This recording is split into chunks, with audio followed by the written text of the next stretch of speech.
Everyone, आज के इस वीडियो में हम पढ़ने वाले हैं class 12 English 1.1 an astrologers day, जो बहुत ही प्यारी सी स्टोरी है जिसे लिखा है आर के नारायण ने। तो चिल्ड्रन, ये एक ज्योतिष की कहानी है जो अपना गांव छोड़कर भाग जाते हैं, अचानक से ज्योतिष का काम करने लगता है और सबके बारे में उल्टा सीधा बताता रहता है गेस कर करके। और इसमें गुरु नायक नाम का एक इंसान आता है सामने, बहुत ज़्यादा इंटरेस्टिंग है। सबसे पहले हम राइटर के बारे में जान लेते हैं, फिर हम लेसन के थ्रू समझते हैं और एग्ज़ाम के पॉइंट ऑफ व्यू से हमें इनके बारे में जानना बहुत ज़रूरी होता है। ओके, तो चलिए शुरू करते हैं। आर के Narayan 1906 to 2001, Rasipuram, Krishna Swami Iyer. Narayan Swami was one of the best known novelists among Indian English writers. He is the author of 14 novels, 5 volumes of short stories, and a number of travelogues, and has a collection of non-fiction to his credit. Dear children, one paragraph हम पढ़ने के बाद आपको इसकी पूरी meaning बताते हैं. He also wrote his memoir, My Days, 1975. Narayan created the imaginary town of Malgudi, where realistic characters in a typically Indian setting lived amid unpredictable events. His stories are grounded in compassionate humanism and celebrated the humor and angry of ordinary life. His stories are characterized a simple style and subtle humor. तो बच्चों, अब हम पहले आपको hard meaning बता देते हैं। देखिए, ट्रेवलॉग्स मतलब होता है यात्रा वृत्तांत। ट्रेवलॉग्स मतलब जो जब कभी हम ट्रैवलिंग करते हैं उस दौरान क्या क्या हुआ रहता है उसके बारे में बताया जाना। और मेमोयर मतलब होता है हिस्ट्री। और सटल, इसका भी साइलेंट रहेगा। सटल मतलब होता है सूक्ष्म, बहुत छोटा या हल्का फुल्का। ओके, बहुत हल्की फुल्की चीज़ें आप कह सकते हैं।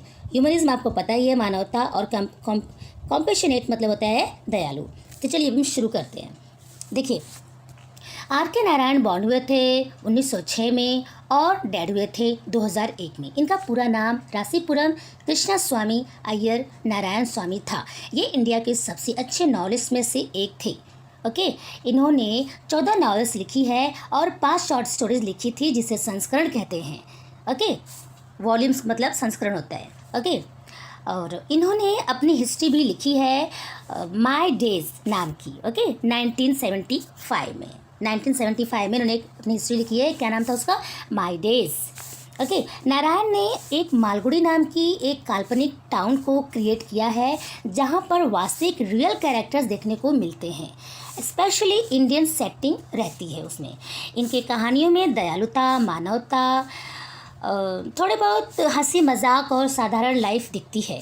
इनके स्टोरीज़ बहुत ही सिंपल और बहुत ही हल्की फुल्की, उसमें हंसी भी रहती है। ओके, सभी आप लोग को। चलिए आगे चलते हैं। अब इसमें क्या लिखा है ये भी देख लीजिए। Narayan was introduce to American readers in 1952 by the, इसको ध्यान से पढ़ेगा, by the Michigan State University Press. This include, पहले हम इतना देख लेते हैं। देखिए, आर के नारायण अमेरिका में बहुत जाने पहचाने गए 1952 में मिशिगन स्टेट यूनिवर्सिटी प्रेस द्वारा। ठीक है, इस प्रेस ने इनकी एक पहचान बनाई। इस प्रेस में इनके बहुत सारे वर्क को दिखाया गया। ओके, जिसमें शामिल क्या था देख लीजिए, क्या क्या इंक्लूड था। This include Swami and friends, ये सब इनके वर्क हैं। द बैचलर ऑफ आर्ट्स, जो कि 1937 में इन्होंने लिखा था। द डार्क रूम 1938 में। And astrologer's day and other stories 1947 में इन्होंने लिखा था। Mister Sampath 1949। The financial expert 1954। Waiting for the Mahatma 1955 में।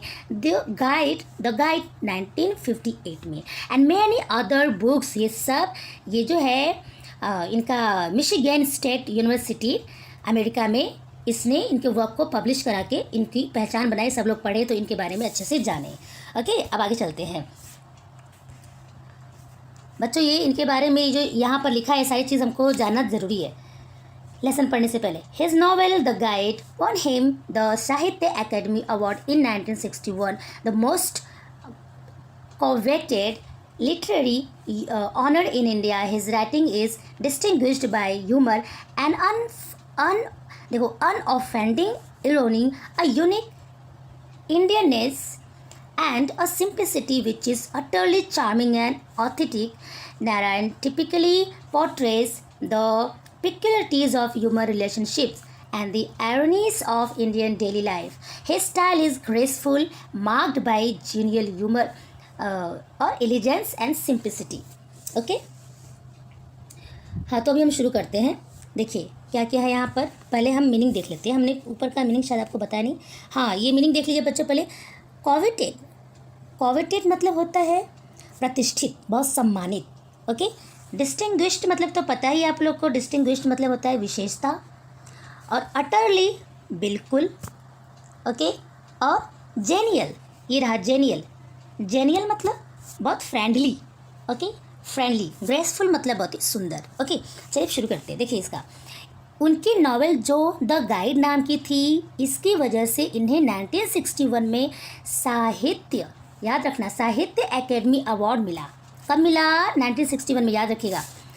इंडिया में सबसे प्रतिष्ठित अवार्ड साहित्य में यही होता है.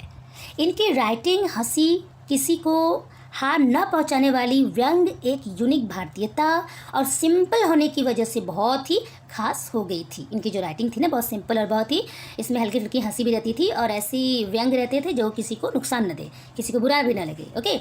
इससे बहुत खास हो गई थी इनकी जो वर्क्स थे सब, जो कि बिल्कुल चार्मिंग और क्या थे, प्रामाणिक थे.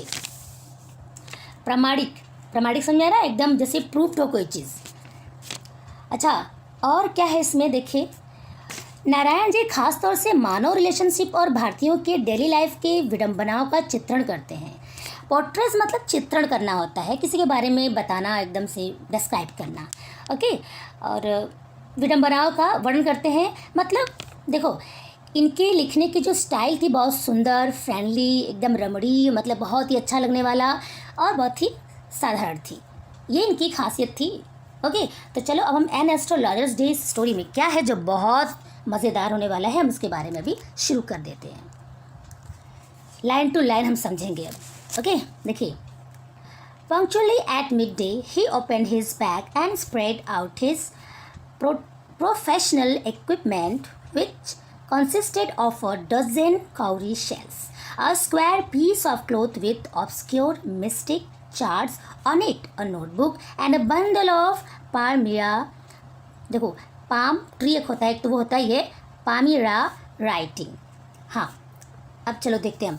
देखो बच्चों, इसमें क्या है, एक एस्ट्रोलॉजर रहता है, ज्योतिष. वो हमेशा की तरह उसका एक टाइम रहता है मिड डे में, जैसे पूरा धूप निकल गया रहता है उस समय वो एक जगह उसका फिक्स रहता है, वहाँ पर जाकर अपना सब बैग ऐसे निकालता है, अपने कुछ सामान को फैलाता है. इक्विपमेंट मतलब जो उसमें सामग्री है प्रोफेशनल जो जो लगती है, जैसे कि अभी एज अ ज्योतिष, एज एन एस्ट्रोलॉजर क्या क्या लग सकता है. देखो सामने लिखा हुआ है, उसमें है डजन कौड़ी शेल्स, मतलब एक कौड़ी शेल होता है. ओके. उसका शेप कुछ ऐसे होता है, ज्वाइंट होता है ये. ओके. वो डजन, ठीक है. और स्क्वायर पीस, आप एक स्क्वायर पीस में एक कपड़ा भी वहाँ पे ऐसा रख ले, सब मतलब निकाल कर सब फैलाना चालू कर देता था. अपना बाजार लगाने लगता था कि हाँ अब मैं बैठ गया हूँ रोड पे. कैसे सब लोग धंधा लगाते अपना बैठ जाते कि हाँ एक ज्योतिष लगे, ये सब सामान रख के दिखाता था. और ऑब्सक्योर मिस्टिक, ऑब्सक्योर मिस्टिक मतलब देखो, ऑब्सक्योर का मतलब होता है डिफ़िकल्ट टू अंडरस्टैंड, समझ में ही ना आए. मिस्टिक एकदम रहस्यमय लगे. कुछ ऐसा चार्ट रखा रहता था, चार्ट जिसमें पता नहीं क्या क्या चांद सूरज बने रहते थे, निशाने कुछ ऐसे अलग अलग अलग सब, जो खुद उसको ही नहीं समझ में आता था. ये सब रख लेता था कि जो एस्ट्रोलॉजर रखते हैं उस हिसाब से सब चार्ट रख लेता था. और एक नोटबुक भी रख लेता था. और एक बंडल ऑफ पामीरा, जैसे ये हाथ है ना, कुछ ऐसे पाम का ऐसे बना हुआ 1 2 3 4 5. हाँ. ओके. अब इसमें अलग अलग सब जो रेखाएं होती हैं, ये सब ऐसे ऐसे पूरा बंडल पाम का रहता था, वो सब रख लेता था. ठीक. अब ऐसा ये क्या करता था, वो उस पर कुछ लिखा रहता था, इसमें ये, इसमें वो कुछ लिखा रहता है, ये सब बंडल वो सब फैला के रख लेता था. ओके. फिर क्या होता था, फिर देखिए, his forehead was resplendent. Resplendent आपकी बुक में सब लिखा है, ब्राइट, चमकदार. उसका जो माथा ना चमकदार था. With sacred ash. Sacred ash मतलब सैक्रेड मतलब जैसे कि बहुत ही एकदम कोई ये आप कह सकते हो जैसे भगवान का हो, या कुछ ऐसा जादू, कुछ एकदम रहस्यमय, जैसे कुछ ऐसा राख लगा लेता था. ठीक है. जैसे कुछ पूजा वूजा करके कोई लगाता है ना, वैसा. ओके. अब कहाँ पर हम लोग थे. हाँ, and vermilion, and his eyes sparkled with a sharp, abnormal gleam, which was really an outcome of a continual searching look for customers. देखो अपने माथे पे राख लगा लेता था, ठीक है, और उसकी आंखें चमकती थी कैसे, वो अपने कस्टमर्स को देखता रहता था, कोई आए, कोई पकड़ा जाए, कोई आ जाए कस्टमर, तो मैं उसको कुछ भी ऐसे मतलब बहकावे में अपने लेकर उसको मैं अपना क्लाइंट बना लूँ, ठीक है। तो इसके लिए उसकी आंखें ऐसे लगता था कि स्पार्क कर एकदम चमक रही हैं। ओके, फिर क्या है, but which has simple clients took to be a prophetic light and felt comforted. But which, जो कि देखो उसकी आंखें चमकती थी, लेकिन उसके जो सिंपल से क्लाइंट्स हुआ करते थे ना, उनको लगता था कि ये बहुत अच्छा भविष्य रखता है, ये वो उनको लगता था, वो बहुत कंफर्टेबल लगते थे कि कोई ज्योतिष है, बहुत अच्छा ये हमें कुछ बताएगा, ठीक है। वो क्लाइंट्स के लिए तो बहुत अच्छा बन जाता था। ओके, चलिए फिर आगे देखते हैं फिर क्या होता है।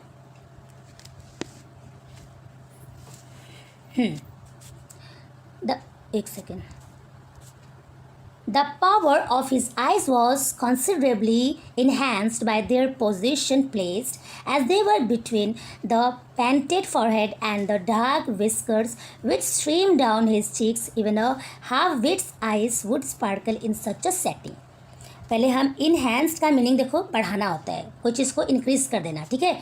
उसके देखो the power of his eyes, उसकी आंखों की पावर बढ़ जाती थी। कैसे बढ़ जाती थी, उसके जो पोजीशन है ना, उसकी आंख देखो ऊपर उसके फॉरहेड पे ऐश लगा रहता था, राख लगा रहता था, जैसे आप बोल सकते हैं उसको क्या बोलते हैं, एक सेकेंड, अरे कोई बात नहीं, ध्यान नहीं आ रहा है मुझे। जो राख यहाँ पर लगाते हैं माथे पे, ठीक है, उसको लगा लेता था। इसके बाद जैसे देखो हम अगरबत्ती जलाते हैं तो उसका जो राख जब निकलता है तो कुछ लोग टीका के रूप में लगाते हैं ना, वैसे ही अपने फॉरहेड पे वो उस राख को फैलाता था। नीचे उसकी दाढ़ी बड़ी हुई रहती थी, बीच में उसकी आँख, उसको बहुत ऐसा लगता था बहुत सही जगह पे है, बहुत सही पोजीशन में वो चमकता रहता था, ठीक है, बहुत पावरफुल दिखता था वो।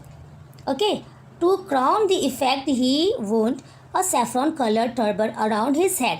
और क्राउन इफेक्ट के लिए क्या करता था वो, जैसे कि मुकुट जैसा कुछ लगे सिर पे भी कुछ ऐसा दिखे, तो वो सैफ्रॉन कलर का, केसरिया कलर का वो एक पगड़ी लपेट लेता था। पूरा एकदम सही लुक दिया था कि एकदम लगे कि वो बहुत बड़ा सा ज्योतिष ही है। This colour scheme never fail, और ये कलर का जो ये स्कीम था वो कभी फेल नहीं होता था। मतलब सबको जचता था, सबको ऐसा लगता था नहीं अब एकदम परफेक्ट कोई यहाँ पे एस्ट्रोलॉजर ही बैठा है।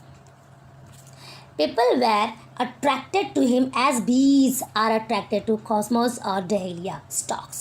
लोग उसकी तरफ ऐसे अट्रैक्ट होते थे जैसे कि मधुमक्खी, अलग अलग जो फूलों का नाम दिया गया है यहाँ पे, तो उस फूलों की तरफ जैसे बीज लोग ऐसे मंडराती हैं, वैसे पब्लिक उसकी तरफ मंडराने लगती थी, और इतना ज़बरदस्त लुक अपना दिया था ये, ऐसा लग रहा था कोई बहुत बड़ा ज्योतिष ही हो। He sat under the boughs of a spreading tamarind tree which flanked a path running through the town hall park. देखो पहले मीनिंग देख लेते हैं। बॉज मतलब होता है टहनियाँ, ब्रांचेस, ओके, ब्रांचेस किसी पेड़ की जो टहनी होती है, डाली होती है वो। और फ्लैंक्ड मतलब सराउंडेड, फ्लैंक्ड मतलब एकदम से घिरा हुआ, चारों तरफ से घिरा हुआ, ठीक है। रिमार्केबल एकदम ज़बरदस्त, ठीक। हाँ, तो क्या था यहाँ पे, ही सेट अंडर द, ओके, एक इमली का पेड़ था जो जिसकी डाली चारों तरफ से फैली थी, उसके नीचे वो बैठ जाता था। ओके, जहाँ वो बैठता था ना, जहाँ पे जिस रास्ते पे, वो रास्ता उधर किस तरफ जाता था, ये टाउन हॉल पार्क की तरफ जाता था। ओके, एंड ये बहुत ज़बरदस्त जगह उसने ढूंढा था बैठने के लिए। इन मैनी वेज, हर तरह से ये बहुत ही रिमार्केबल जगह था जहाँ ये बैठता था। और surging crowd was always moving up, surging crowd बहुत भीड़ वाला जो जगह है, ठीक है, बहुत भीड़ भाड़ उसकी तरफ रहता था, उसके आगे पीछे घूमता रहता था। ओके, दिस नैरो रोड, हाँ कहाँ गए, हाँ, फ्रॉम मॉर्निंग टिल नाइट, पूरा सुबह से लेकर शाम तक ये भीड़ उसकी तरफ चारों तरफ ये घिरा रहता था, ठीक है। A variety of trades and occupations was represented all along its way. Variety of trade, हर तरह के वहाँ पे ट्रेड्स थे, मतलब हर तरह की चीज़ें, हर तरह का व्यापार था वहाँ पे, अलग अलग ऑक्यूपेशन के अलग अलग सबकी रोटी रोजी थी वहाँ पे। जैसे देखो यहाँ पे बताया जा रहा है, मेडिसिन सेलर्स, दवाई बेचने वाला, sellers of stolen hardware and junk, hardware जो जैसे कि हार्डवेयर की चीज़ें जो टूटी फूटी जंक मतलब टूटी फूटी, जैसे मान लो कोई टूटा फूटा फ़ैन हो, बोलते ना भंगार वाला, तो ऐसे ही कुछ टूटा फूटा चीज़ लेकर वो बैठ के बेचते थे अलग अलग लोग। मैं और मैजिशियन, जादूगर, and above all and auctioneer of cheap clothes. Auctioneer मतलब नीलामी करने वाला, सस्ते कपड़ों का एकदम नीलामी करने वाला। जैसे नहीं, शाम हो जाती है तो कुछ हमारे खास मार्केट होते हैं, तो उसमें लोग नहीं बोलते हैं 150 रुपये में ले जाओ 150 रुपये मिलेगा, 500 का 150 में ले जाओ सब बोलते हैं ना, वैसे ही सब सस्ते कपड़ों को ऐसे करके बेचते थे। तो ये सब अलग अलग टाइप के वहाँ पे प्रोफेशंस वहाँ पे थे। Who created enough din all day to attract the whole town. इस तरह से क्या है ना, एकदम पूरा होल टाउन एकदम से कैसा था, पूरा ये बताया जा रहा है कि जहाँ ये बैठता था उसके आसपास का कैसा माहौल रहा करता था। ओके, ये लोग क्या क्रिएट करते थे, enough din all day to attract the whole town. पूरा होल टाउन इन लोग की वजह से अट्रैक्ट हुआ करता था, एकदम से ऐसा लगता था बड़ा ज़बरदस्त कोई अच्छा मार्केट है। नेक्स्ट टू हिम इन वॉसिफेरनेस मतलब होता है बीइंग लाउड एंड नॉइजी, बहुत शोर शराबा। Okay, came a vendor of fried ground nut. Next उसके ठीक सामने एक ग्राउंड नट वाला मतलब मूंगफली वाला, फ्राइड मूंगफली वाला था, ठीक है, वो भी बहुत तेज तेज आवाज़ करके बेचता था। ओके, वॉसिफेरसनेस मतलब होता है लाउड, एकदम नॉइजी, एकदम वो भी शोर कर करके बेचता रहता था अपना सामान, इसलिए से बोला जा रहा है।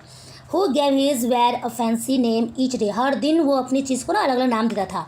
जो मूंगफली बेचने वाला था ना, मूंगफली को हर दिन वो अलग अलग नाम देता था। कैसे, कभी कभी क्या बोलता था वो, Bombay ice cream one day, okay, and on the next day क्या बोलता था उसी को, Delhi almond.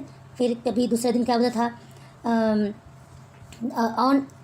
On the third rajas delicacy. ऐसा अलग अलग नाम करके उसको सोचता था कि बिक जाए अपना सामान, ऐसा अलग अलग नाम देके सबको बोलता था, हल्ला करता था, and so on and so forth. और इसी तरह से हर दिन अलग अलग नया नया नाम उसको रखता रहता था अपने। ये मूंगफली वाले की बात यहाँ बताई जा रही है, ठीक है।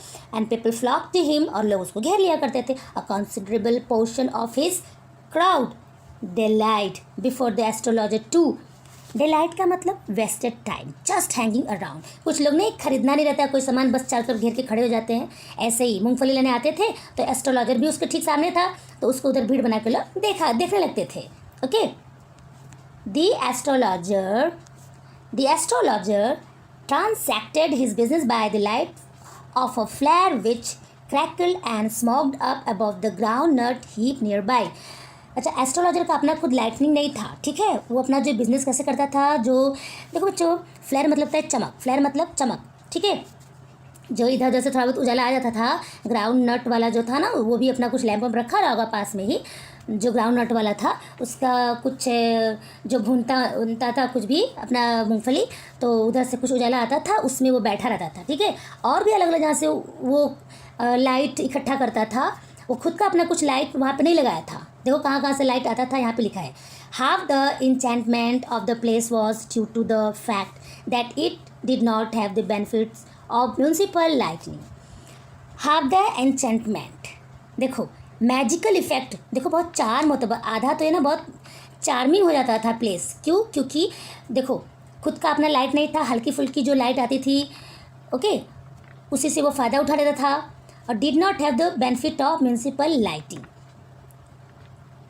म्यूनसिपल लाइटिंग का क्या था यहाँ पे, place was due to the fact that it did not have the benefit. उसे म्यूनसिपल लाइटिंग का कोई भी बेनिफिट नहीं था। इधर उधर से जो लाइट आती थी वो क्लियर नहीं दिख पाता था ना, इसके लिए वो बहुत ही अट्रैक्टिव लगता था। क्योंकि अगर एकदम क्लियर दिख जाता तो ऐसा कभी कभी वो पकड़े जाता, लेकिन वो क्लियर एकदम नहीं दिखता था, हल्की फुल्की लाइट में वो अपना काम करता था। इसके लिए यहाँ पे बोला गया enchantment. Okay, the place was lit up by shop lights. और उसका जो प्लेस जहाँ वो बैठा था वहाँ पे उजाला थोड़ा दुकान के उजाले से होती थी। 1 or 2 had hissing gas light, किसी का जो गैस लाइट जलाते हैं ना, कुछ ट्रॉली वगैरह पे रख के अपना कुछ काम कर रहे होते हैं, वहाँ से गैस की लाइट उसको आती थी।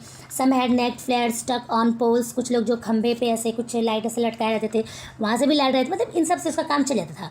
सम were lit up by old cycle lamp, कुछ एक साइकिल लैम्प जो साइकिल लैम्प जैसे साइकिल की तरह सा गोल गोल गोल गोल घूमने वाला।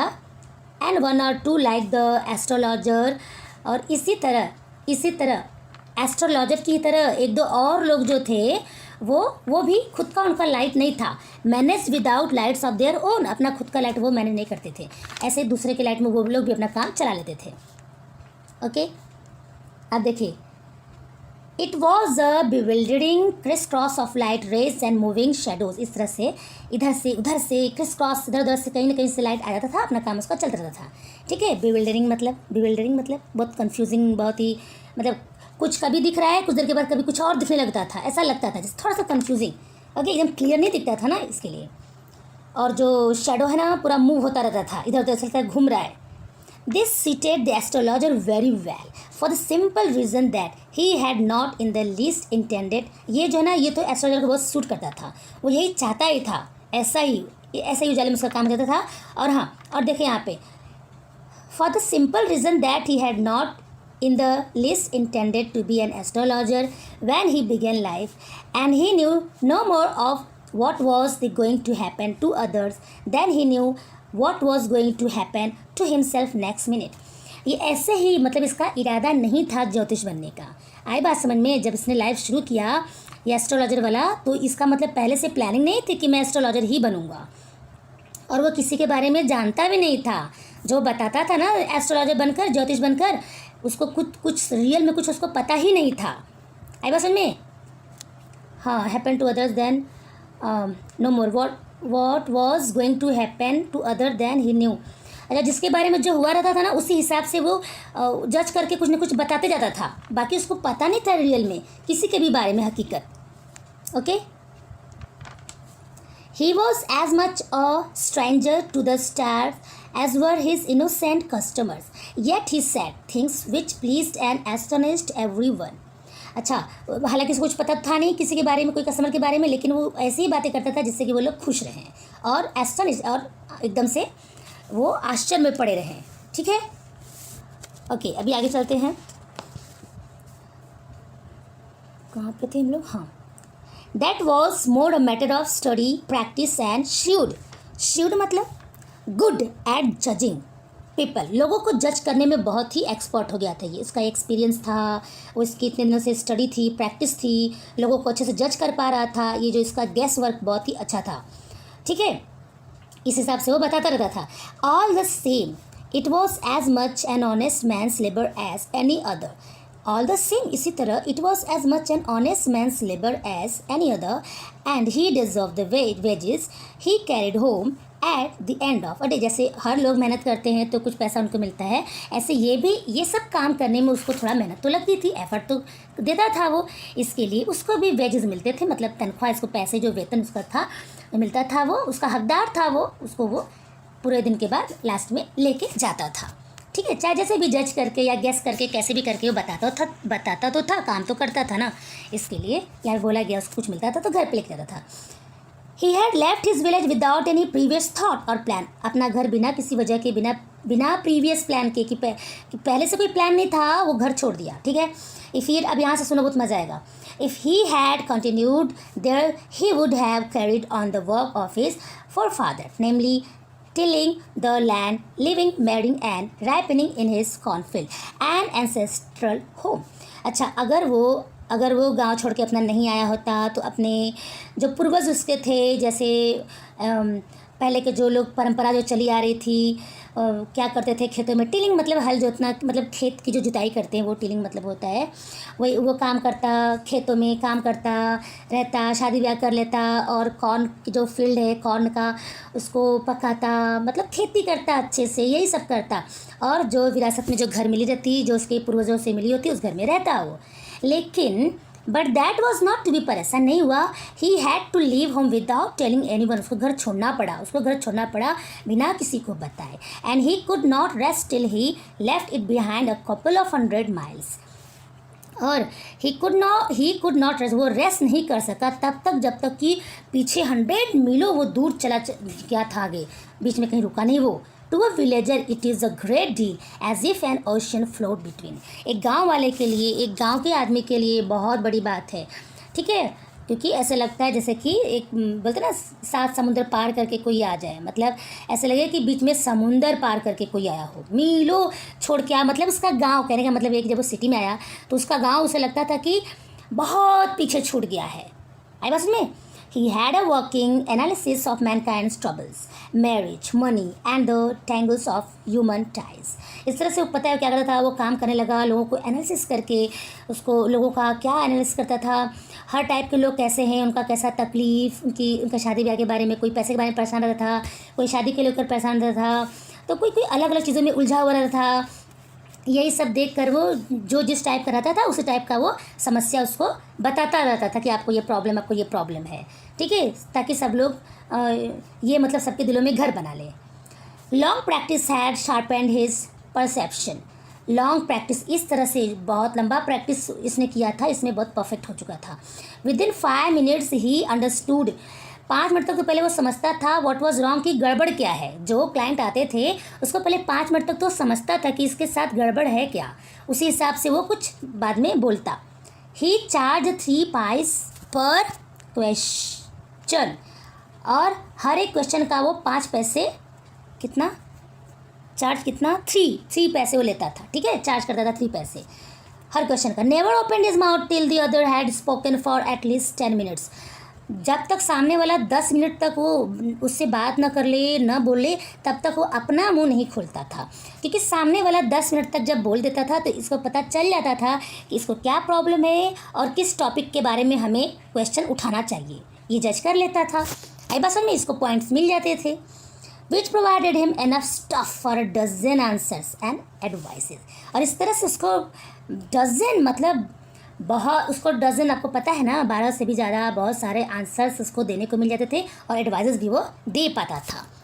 आई बात समझ में। When he told the person before him gazing at his palm. अच्छा, when he told a person, जब वो, when he told the person before him, जब वो अपने सामने किसी का हाथ ऐसा गेजिंग मतलब घूरना, किसी का पाम, पाम मतलब हथेली जो होता है, उसको ऐसे गेज करके जब वो बोलता था ना, देखो कैसे कहता था, in many ways you are not getting the fullest results for your efforts. उसका डायलॉग था, कुछ डायलॉग उसके फिक्स थे। किसी का जैसे कभी हाथ देखता था तो वो ये लाइन देखो अक्सर बोलता था, हर तरह से आप जो इतना मेहनत कर रहे हो, आपको जितना आप एफर्ट दे रहे हो, आपको वो चीज़ इतना रिजल्ट अच्छा नहीं मिल रहा है, पूरा रिजल्ट आपको नहीं मिल रहा है। 9 out of 10 were dispose to agree with him. उसमें से देखो जितना बोला था ना, 10 में से 9 तो मान लिए ही जाते थे, सही ही उसका हो जाता था। और ही क्वेश्चन, या फिर वो ऐसे क्वेश्चन करता था, is there any woman in your family, maybe even a distant relative who is not well dispose towards you. या फिर वो ऐसे बोलता था, क्या तुम्हारी ज़िंदगी में कोई औरत है जो बहुत दूर की रिलेशन से, जो ऐसा ऐसा करके वो पूछता था, ओके, जो तुमको भाव नहीं देती हो, कुछ ऐसा अजीब अजीब क्वेश्चन वो करता था जो अक्सर लोगों की प्रॉब्लम्स हुआ करती हैं। और he gave an analysis of character, या फिर वो किसी के बारे में पहले जानता था कि उसका व्यवहार कैसा है, तो उसके कैरेक्टर के बारे में बोलता था। कैसे, most of your troubles are due to your nature, how can you be otherwise with Saturn where he is. Okay, कहता था ज़्यादातर आपका प्रॉब्लम तो आपके व्यवहार से ही है, आपकी तकलीफ़ आपके खुद के व्यवहार से ही है, और ये कैसे दूर होगा जब तक ये सैटर्न दूर नहीं किया जाएगा। सैटर्न एक जो ग्रह होता है कि जब तक इसको हटाया नहीं जाएगा तब तक ये कैसे आप इसे छुटकारा पाओगे आप, ठीक है, अपनी बातों में वो लपेट लेता था। You have an impetuous nature and a rough exterior, बोलता था इम्पेशियस। देखो, हाँ, अब हम कहाँ पर आ गए हैं। इम्पेशियस का मतलब पहले देख लीजिए। इम्पेशियस का मतलब आपका नेचर बहुत ही भड़काऊ है, बहुत ही एक्साइट आप हो जाते हो। आई बात समझ में। वो क्या करता था, ऐसे बोलता था कि आपका जो नेचर है, जो जैसा आप दिखते हो, बहुत ही भड़काऊ हो, मतलब बहुत जल्दी किसी किसी बात में आप एक्साइट हो जाते हो, एकदम से उत्तेजित हो जाते हो। ओके, दिस एंडर्ड मतलब लोगों को बहुत पसंद आता था। This endeared him to their hearts immediately, for even the mildest of us loves to think that he has a forbidding exterior। forbidding मतलब एकदम घृणा कर देने वाला, एकदम नफरत करने वाला। ओके, तो देखो इस तरह से क्या है ना, सब लोग समझ जाते थे कहाँ पे हम लोग थे। This endeared him to their hearts immediately, for even the mildest of us loves to think that he has a forbidding exterior. Forbidding तो इस तरह से ये प्रिय बन जाता था सबका। इंड्योर्ड मतलब जैसे कि एकदम से आप कह सकते हो कि लोगों का प्रिय बन जाता था। वो जो जब लोग सुनते थे ना तो ये बहुत ही खुश रहते कि यार ये तो कोई अच्छा है, कोई अच्छी बात बता रहा है, ये तो एकदम सही बोल रहा है। ठीक है, अब पॉइंट की बात करते हैं, आगे चलते हैं। The nuts vendor blew out his flare and rose to go home. Nuts vendor जो मूंगफली वाला था, जो बेचने वाला, वो ब्लू आउट हिज फ्लेयर, चलो अपना लाइट बंद किया, रोज टू गो, अभी घर जाने के लिए अपना सामान लपेटा। ठीक है, ओके, उठा वो। This was the signal for the astrologer to bundle up too, since it left him in darkness except for a little shaft of green light which strayed in front somewhere and touched the ground before him। ऐसा है कि जब मूंगफली वाला अपना light बंद करता था तब इसको सिग्नल मिल जाता था कि अब मुझे भी चलना चाहिए, क्योंकि उसकी लाइट बंद होती थी तो समझ जाता था कि अब टाइम हो गया जाने का। ठीक है, इस तरह से वो भी अपना सामान पैक करने लगता था। Okay, since it left him in darkness, तभी वो अंधेरा हो जाता था। ओके, शाफ्ट मतलब होता है रेज, ग्रीन लाइट की रेज थोड़ी भी नहीं रहती थी। ओके, स्ट्रेड मतलब विच स्ट्रेड इन फ्रॉम, स्ट्रेड मतलब भटका हुआ, मतलब इधर उधर की जो लाइट है ना वो नहीं रहती थी। फिर इसके लिए वो भी सोचा कि अब हमें भी चलना है। ही पिक्ड अप हिज कौड़ी सेल्स, वो अपना कौड़ी सेल्स उठाया, बताया जा रहा है यहाँ पे कि अब ये अपना कौड़ी सेल जो सामान था अपना उठाया। एंड पैराफेरेनिलिया, ये क्या था, a large number of small article, जो अलग अलग जो चीज़ें सब फैलाया था ना, वो सारी सामग्रियाँ वो लपेटा, सब रखा। And was putting them back into his bag, ये सब उठा के अपने बैग में रखने लगा। वैन द ग्रीन शाफ्ट, जब हरी किरण, जो हरी किरण मतलब हरी रेज ऑफ लाइट, शाफ्ट मतलब rays. Okay, when the green shaft of light was blotted out, जब हरी जब लाइट रह जाती थी ना तो क्या करता था वो, सब सामान अपना, कहने के मतलब ये आप समझो कि जब अंधेरा होने लगता था तो अपना सब सामान वो लपेट लेता था, क्योंकि ग्राउंड नट के ही हिसाब से वो चलता था। ग्राउंड नट वाला जब बंद करता था अपनी शॉप, वैसे ये भी अपना बाजार उठाने लगता था। फिर क्या हुआ, he looked up and saw a man, अब यहाँ से एक आदमी की कहानी शुरू होती है। वो ऊपर देखा, जब ये सामान रख लिया था ना तो वो उसने ऊपर देखा, एक आदमी स्टैंडिंग बिफोर हिम, उसके सामने खड़ा था। He sensed a possible client and said, उसने महसूस किया, उसने सेंस किया कि अरे ये क्लाइंट चलो मिल गया जाते जाते है तो अच्छा है, चलो इससे बात कर लेते हैं, सब मन में सोचा। Okay, you look so careworn, it will do you good to sit down for a while and chat with me. उसको तो बहुत अच्छा ये समय मिला, तो उसको बोला कि क्या तुम मेरे साथ बैठोगे, कुछ मुझसे बात करोगे। ओके, इसने ही बोला, एस्ट्रोलॉजर ने बोला क्लाइंट को, तो उसका क्लाइंट था नहीं, वो तो ऐसे जा रहा था रास्ते से। द अदर ग्रम्बल्ड सम रिप्लाई वैग्यूली, वैग्यूली मतलब देखियो, वैग्यूली मतलब होता है बहुत ही एकदम अनिश्चित रूप से, श्योर जो ना हो। ग्रम्बल्ड मतलब शिकायत। ओके, रुको मैं पहले इसको यहाँ कर देती हूँ। वो क्या बोला, you look so careworn, it will, तुम मतलब कुछ ढूंढ रहे हो बड़े ध्यान से, कुछ देख रहे हो तुम। It will do you good to sit down for a while and chat with me, अच्छा रहेगा तुम मेरे पास बैठो, थोड़ा मुझसे बातें करो। एस्ट्रोलॉजर ने ऐसा बोला। द अदर ग्रम्बल्ड सम रिप्लाई वैग्यूली, दूसरे ने उसको गुस्सा आया, दूसरे ने जो है, दो सामने वाला था जो आदमी था उसको बहुत गुस्सा आया। ठीक है, रिप्लाई वो ढंग से नहीं दिया, मतलब क्या काम है तुमको, वो एग्री नहीं था बैठने के लिए। The astrologer pressed his invitation, बहुत प्रेस किया उसको, नहीं बैठो ऐसे। Whereupon the other thrust his palm under his nose saying, you call yourself an astrologer. अच्छा देखो, द एस्ट्रोलॉजर प्रेस्ड, उसका जो ना पाम ऐसे उसको मतलब एस्ट्रोलॉजर उसको जैसे पकड़ लिया। ओके, और ऐसे बैठने को बोल रहा है, तो वो क्या किया, thrust his palm under his nose saying you call, अच्छा अपना हाथ जो है ना ऐसा नोज़ के पास ऐसे रख लिया, ऐसे बैठ के, और खुद से और क्या हुआ, ये क्या बोल रहा है, जो सामने वाला आदमी था बोला, क्या तुम अपने आप को ज्योतिष कहते हो, खुद को ज्योतिष बोलते हो। The astrologer felt challenged and said, tilting the others palm toward the green shaft of light. अच्छा, ये जो आदमी था एस्ट्रोलॉजर को ऐसा उसको महसूस हुआ कि मतलब ये तो चैलेंज है। ठीक है, चैलेंज है, उसको लगा चैलेंज है, एंड बोला कि टिल्टिंग मतलब होता है, इसको हम बोलेंगे TILTING, टाइटिंग। ओके, टाइटिंग, एल साइलेंट रहेगा हमारा, टाइटिंग मतलब झुका हुआ। टाइटिंग मतलब क्या होता है, मतलब झुका हुआ, एकदम बेंड हुआ। कहाँ पर थे?